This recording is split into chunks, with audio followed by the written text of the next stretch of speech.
Jeshi la Polisi Kanda Maalum ya Dar es Salaam linatambua kuwa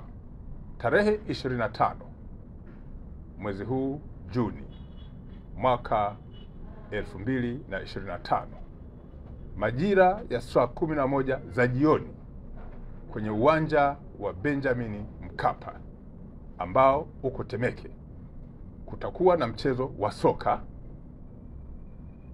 wa timu mbili ambazo ni watani wa jadi,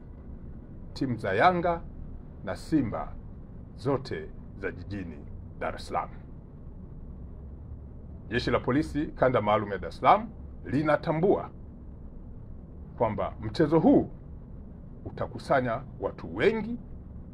wa kutoka ndani na nje ya Dar es Salaam. Kutokana na mkusanyiko mkubwa wa wapenzi wa soka wanaotarajiwa kufika katika uwanja huo, Jeshi la Polisi limejipanga vizuri kuhakikisha kwamba swala la usalama katika uwanja huo linakuwa la hali ya juu kabla, wakati na baada ya mchezo huo. Barabara zote ambazo zinaingia katika uwanja ule zitawekewa utaratibu mzuri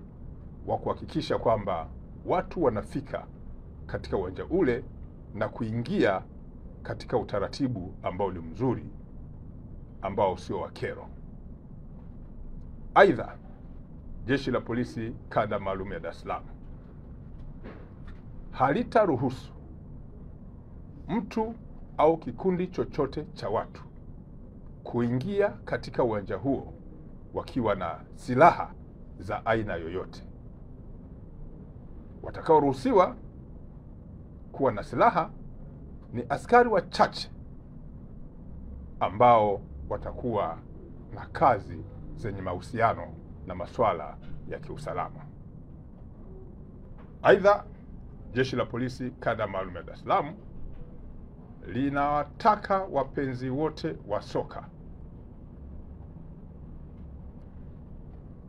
kuzifuatilia na kuzishangilia timu zao kwa ustaarabu, na jeshi halitaruhusu vitendo vyovyote ambavyo sio vya kiungwana vyenye mwelekeo wa masuala ya soka kufanyika, ambao vitakuwa na udhalilishaji wa mila na desturi na sheria za nchi yetu. Narudia, Jeshi la Polisi Kanda Maalum ya Dar es Salaam halitaruhusu mchezo huo utumike katika kuvunja sheria za nchi, ikiwemo vitendo vya udhalilishaji au vitendo ambavyo vitakuwa vikikiuka mila na desturi na ustaarabu wa Watanzania.